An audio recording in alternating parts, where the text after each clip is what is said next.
जब जब धर्म डगमगाया, जब जब अधर्म का अंधकार धरती को निगलने लगा, तब ब्रह्मांड की नश्वर सीमाओं को चीरते हुए एक शक्ति अवतरित हुई।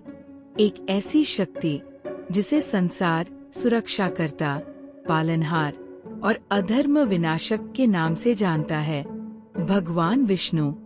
कल्पना कीजिए, समय की शुरुआत भी नहीं हुई थी। न कोई पृथ्वी, न आकाश, न जीव, न श्वास, बस एक अनंत शून्य जहाँ प्रकाश भी जन्म लेने से डरता था। और उसी शून्य में एक शक्ति जागी, एक कंपन उठा, और उसी कंपन से प्रकट हुआ जगत पालक विष्णु। कहते हैं ब्रह्मांड के प्रवाह को संभालना आसान नहीं। हर युग, हर कल्प, हर प्रलय नए रूप मांगते हैं। इसीलिए विष्णु ने धारण किए 10 अद्भुत, अलौकिक और रहस्यमय अवतार, जो सिर्फ देव कथाएं नहीं, बल्कि अस्तित्व की गहरी परतों में छुपे संकेत हैं। अवतार, क्या वह सच में एक महाप्रलय का वर्णन था? कुर्म, क्या वह पृथ्वी की स्थिरता का प्रतीक था या कुछ और? नरसिम्हा, क्या वह दिव्य क्रोध था या ब्रह्मांडीय न्याय का नियम? और कल्कि, क्या वह अभी आना बाकी है या आ चुका है और हम पहचान नहीं पाए? हजारों वर्षों से ऋषि मुनि, पुराण, वेद और विज्ञान सब इन अवतारों को अपने अपने तरीके से समझने की कोशिश करते रहे, लेकिन सत्य हमेशा की तरह धुंध में छिपा रहा। आज रहस्य रेवोल्यूशन में हम उसी धुंध को हटाने वाले हैं। हम जानेंगे कि दशावतार सिर्फ कथाएं नहीं, बल्कि समय की दिशा बदलने वाले ब्रह्मांडीय हस्तक्षेप थे।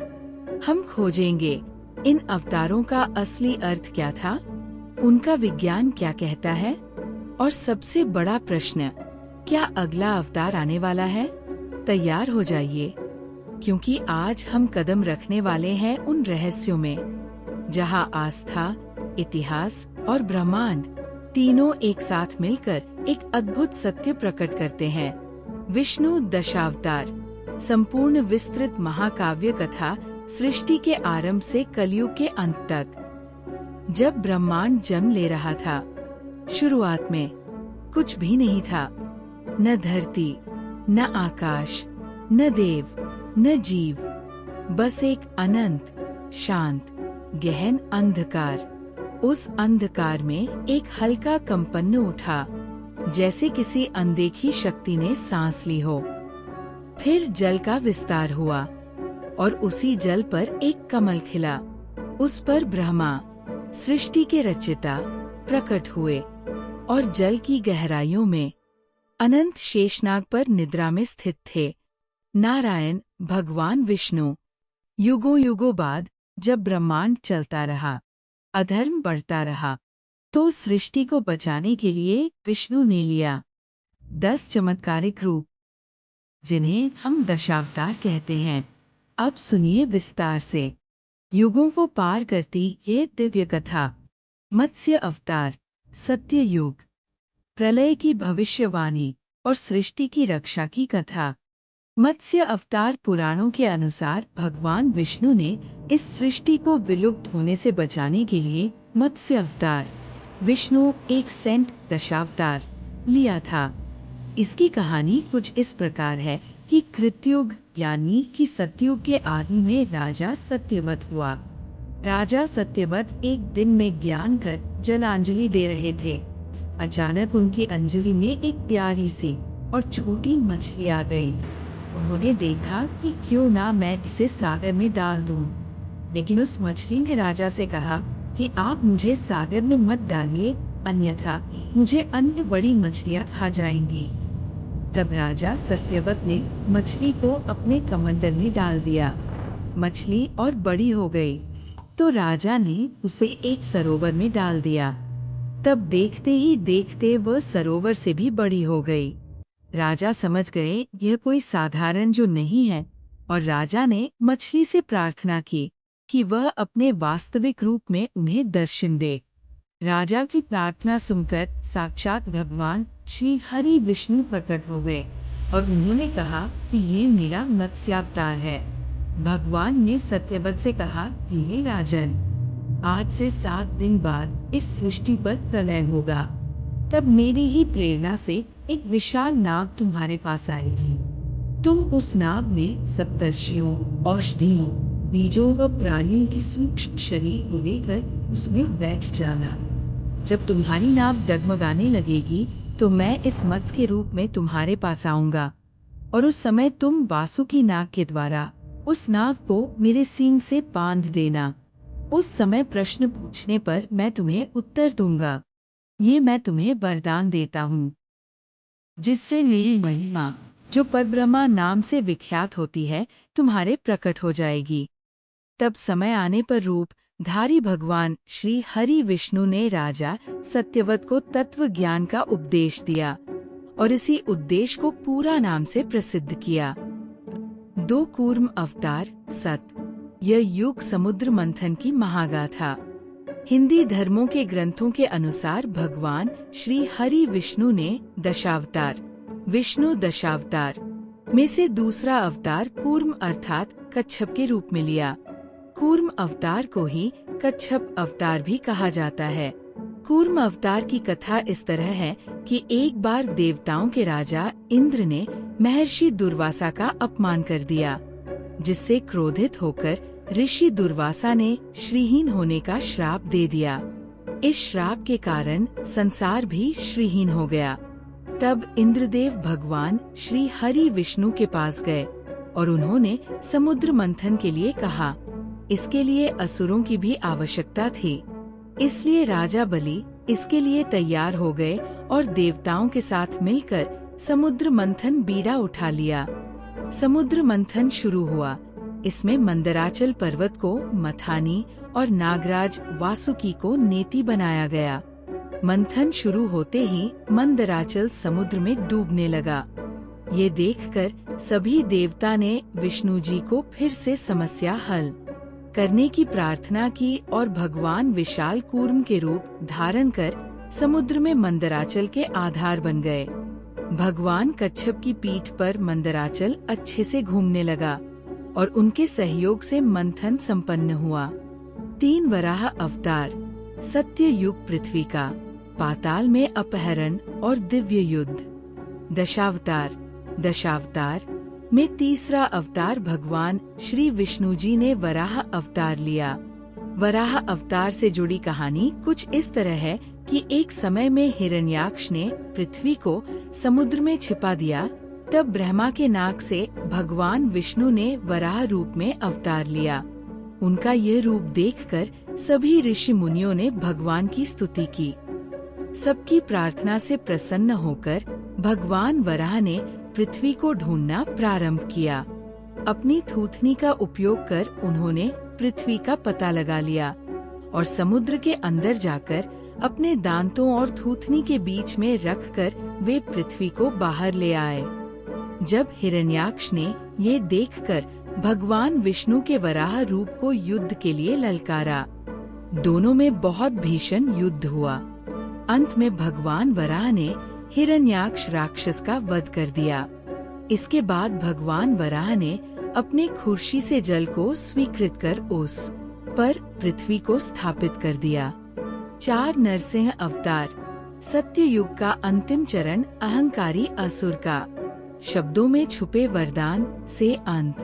दशावतार में चौथा अवतार, 4th अवतार, इंद्र दशावतार, भगवान श्री हरि विष्णु ने नरसिंह अवतार लिया। समय में दैत्यों के राजा हिरण्यकश्यपु का वध करने के लिए ये अवतार लिया था। इसकी कहानी कुछ इस तरह है कि हिरण्यकश्यपु स्वयं को भगवान श्री हरि से भी ज्यादा बलवान मानता था। उसे भगवान ब्रह्मा ने वरदान दिया था कि वह न मनुष्य, न देवता, न पक्षी, न पशु, न दिन में, न रात में, न धरती पर, न आकाश में, न अस्त्र से, न शस्त्र से मरेगा। वह हर उस मनुष्य को दंड देता था जो भगवान विष्णु की पूजा करता था। हिरण्यकश्यपु एक पुत्र का नाम था प्रहलाद। भक्त प्रहलाद बालपन से भगवान विष्णु का बहुत बड़ा भक्त था। इसलिए वह प्रहलाद को बहुत समझाने का प्रयास किया और जब वो नहीं माना तो वो बहुत क्रोधित हुआ। लेकिन फिर भी जब भक्त प्रहलाद नहीं माना तो हिरण्यकश्यपु ने उसे मृत्यु दंड की सजा दे दी। हर बार भगवान विष्णु अपने भक्त को उसके दंड से वह बचा लेते। हिरण्यकश्यपु की बहन होलिका, जिसे अग्नि से न जलने का वरदान भगवान ब्रह्मा से प्राप्त था, बुआ होलिका प्रहलाद को लेकर धधकती हुई अग्नि में बैठ गई। इस बार भगवान विष्णु की कृपा से प्रहलाद बच गया और होलिका जल गई। जब हिरण्यकश्यपु स्वयं ही भक्त प्रहलाद को मारने ही वाला था, तब भगवान श्री हरि विष्णु नरसिंह का अवतार लेकर खंभे से प्रकट हुए और उन्होंने न दिन में न रात में, न अस्त्र से, न शस्त्र से और न इंसान, न जानवर और न ही पक्षी, बल्कि इंसान, जानवर और पक्षी तीनों का रूप लेकर अपने नाखूनों से हिरण्यकश्यपु का वध कर दिया। 5 वामन अवतार। त्रेता युग से पहले 3 कदम में विश्व को नापने वाला दिव्य बादल। सतयुग में भक्त प्रहलाद। विष्णु 5 दशावतार स्टोरी के पौत्र देवराज बलि ने देवताओं को हराकर स्वर्ग पर अधिकार कर लिया। सभी देवता भगवान विष्णु के पास गए प्रार्थना करने लगे। तब भगवान श्री हरि विष्णु ने कहा कि मैं स्वयं देवमाता अदिति के गर्भ से उत्पन्न होकर दैत्यराज को स्वर्ग का राज्य दिलाऊंगा। कुछ समय बाद भगवान श्री हरि विष्णु ने वामन अवतार लिया। एक बार जब महाराज बलि महान यज्ञ कर रहे थे, तब भगवान वामन राजा बलि की यज्ञशाला में गए और राजा बलि से भगवान वामन ने 3 पग धरती दान में मांगी। राजा बलि के गुरु या कहें देव गुरु शुक्राचार्य भगवान विष्णु की लीला समझ गए और उन्होंने राजा बलि को दान देने से मना कर दिया। लेकिन राजा बलि ने फिर भी भगवान वामन को 3 पग धरती दान देने का संकल्प ले ही लिया। संकल्प लेते ही भगवान वामन ने विशाल रूप धारण कर लिया और एक पग में धरती और दूसरे पग में स्वर्ग लोक नाप लिया। जब प्रभु को तीसरा पग रखने के लिए कोई स्थान नहीं बचा तो राजा बलि ने भगवान वामन को अपने सिर पर पग रखने को कहा। राजा बलि के सिर पर पग रखते ही राजा बलि सुतल लोक पहुंच गए। राजा बलि की दानवीरता और भक्ति देखकर भगवान ने प्रसन्न होकर उसे सुतल लोक का स्वामी भी बना दिया और देवताओं को स्वर्ग का राज्य वापस दे दिया। 6 परशुराम अवतार। त्रेता युग अन्यायी क्षत्रियों का विनाश। दशावतार में छठा अवतार 6 अवतार इंद्र दशावतार है। भगवान श्री परशुराम का भगवान परशुराम की जन्म के संबंध में 2 कथाएं प्रचलित है, लेकिन हम आपको हरिवंश पुराण के अनुसार ही उन्हीं में से एक कथा बताएंगे। प्राचीन समय में महामहिष्मती नगर पर शक्तिशाली वंश का शासन था। वह शक्तिशाली एवं अभिमानी शासक था। एक बार अग्निदेव ने सहस्त्रबाहु से भोजन कराने का आग्रह किया। तब अहंकार में चूर होकर सहस्त्रबाहु ने अग्निदेव से कहा कि तुम्हें जहाँ से भोजन प्राप्त करना हो तुम कर लो, क्योंकि सभी जगह मेरा ही राज है। तब अग्निदेव ने उनका भोजन प्राप्त करने के लिए वनों को जलाना प्रारंभ कर दिया। एक वन में ऋषि आप, जो बहुत ही प्रतापी ऋषि थे, वह तपस्वी कर रहे थे, उनके आश्रम को भी जला डाला। इससे ऋषि आप इतने क्रोधित हुए और उन्होंने अग्नि से इस कृत्य का कारण पूछा तो अग्नि ने सारी कथा निशा को बताई। ऋषि आप ने श्राप दिया कि भगवान विष्णु एक ऋषि के रूप में अवतार लेंगे और सभी दुष्टों का सर्वनाश करेंगे। दोस्तों, कई जगह हम लोग पढ़ते हैं कि भगवान परशुराम ने 20 या 21 बार की मारकर इस धरती से को क्षत्रिय विहीन कर दिया, लेकिन ये बात पूरी तरीके से गलत है, क्योंकि भगवान परशुराम ने सिर्फ और सिर्फ अधर्मी और दुष्ट क्षत्रियों को ही सर्वनाश किया था। इस प्रकार भगवान विष्णु ने भार्गव कुल में महर्षि जमदग्नि के 5वें पुत्र के रूप में जन्म लेकर संसार को अधर्मी और दुष्ट राजाओं से मुक्ति दिलाई।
विष्णु ने महाराज दशरथ के यहाँ माता कौशल्या के गर्भ से पुत्र रूप में जन्म दिया। इस अवतार में भगवान श्री हरि विष्णु ने अनेक राक्षसों का वध कर दिया और मर्यादा का पालन करते हुए इस संसार को मर्यादा का पाठ पढ़ाया। अपने पिता द्वारा दिए गए एक वचन को पूरा करने के लिए प्रभु श्री राम को वनवास चले गए। वनवास के समय रावण नाम का एक राक्षस उनकी भार्या देवी सीता का हरण कर उन्हें लंका ले गया। महावीर हनुमान द्वारा सीता जी को लंका में खोजने के बाद प्रभु श्री राम अपनी सेना सहित लंका पहुँचे। वहाँ रावण के साथ युद्ध किया जिसमें रावण मारा गया और इस प्रकार भगवान श्री हरि विष्णु राम अवतार लेकर देवताओं, मनुष्यों, गंधर्व, किन्नर, यक्ष आदि को रावण के भय से मुक्त किया और इस संसार को मर्यादा का पाठ पढ़ाया। 8 कृष्ण अवतार द्वापर युग प्रेम, राजनीति, युद्ध और ब्रह्म ज्ञान का अद्वितीय अवतार। दशावतार में 8वां अवतार विष्णु 8 दशावतार स्टोरी। भगवान श्री हरि विष्णु भगवान ने श्री कृष्ण के रूप में लिया। यह अवतार द्वापर युग में भगवान ने लिया और कई अधर्मियों का नाश किया। भगवान श्री कृष्ण का जन्म अपने मामा श्री के यहाँ कारागार में हुआ। उनके पिता का नाम वसुदेव था और इनकी माता जी का नाम देवकी था तथा इनका पालन पोषण मैया यशोदा और नंद बाबा के यहाँ हुआ। भगवान श्री कृष्ण ने इस अवतार में कई अनेक चमत्कार किए और अधर्मियों का सर्वनाश किया। भगवान श्री कृष्ण ने उनके मामा कंस का वध किया था। महाभारत में भगवान अर्जुन के सारथी बने और दुनिया को गीता का ज्ञान दिया। धर्मराज युधिष्ठिर को राजा बनाकर उन्होंने इस धरती पर धर्म की स्थापना की। भगवान श्री विष्णु का अवतार सभी अवतारों में सर्वोच्च माना जाता है, इसलिए इन्हें योगेश्वर कृष्ण भी कहा जाता है। 9 बुद्ध अवतार कलयुग का उदय, शांति, करुणा और मध्यम मार्ग का अवतार। धर्म ग्रंथों के अनुसार बौद्ध धर्म के प्रवर्तक गौतम बुद्ध भी भगवान श्री हरि विष्णु के अवतार विष्णु 9 दशावतार थे, लेकिन पुराणों में ऐसा बताया गया है कि बुद्ध देव का जन्म माया के समीप टिकेट में हुआ है एवं उनके पिता का नाम अजय है। ये प्रसंग पुराण में कुछ इस तरह बताया गया है। एक समय दैत्यों की शक्ति बहुत ज्यादा ही बढ़ गई थी। देवता भी उनसे डरने लगे थे एवं अपना राज्य छोड़कर भाग चुके थे। राज्य के कामना से दैत्यों ने इंद्र से पूछा कि हमारा राज्य स्थिर रहे, इसका क्या उपाय है? तब इंद्र ने बताया कि सुशासन करने के लिए यज्ञ एवं वैदिकृत आचरण आवश्यक है। तब दैत्य वैदिक आचरण एवं महायज्ञ करने में लग गए। उनकी शक्तियाँ बढ़ने लगी और अधिक बढ़ने लगी। तब सभी देवता भागकर श्री हरि के पास पहुँचे। देवताओं के हित के लिए बुद्ध अवतार लिया। उनके हाथ में माला थी और वह मार्ग को बिखेरते हुए चलते थे। एक बार गौतम बुद्ध दैत्यों के पास पहुँचे और उन्हें उपदेश दिया कि यज्ञ करना पाप है, जिससे जीव हिंसा होती है। यज्ञ की अग्नि से कितने ही प्राणी भस्म हो जाते हैं। भगवान बुद्ध का उपदेश देते को सही लगा और भी प्रभावित हो गए। उन्होंने यज्ञ और वैदिक करना छोड़ दिया, जिसके कारण उनकी शक्तियाँ कम हो गई और देवताओं ने हमला कर अपना राज्य फिर से प्राप्त कर लिया। कल की अवतार कलयुग का अंतिम क्षण अभी आना बाकी, अंतिम विनाश और नए सत्ययुग का आरंभ।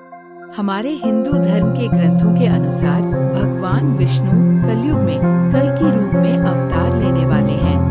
कल की अवतार कलयुग और सतयुग के संधिकाल में होगा। ये अवतार सभी कलाओं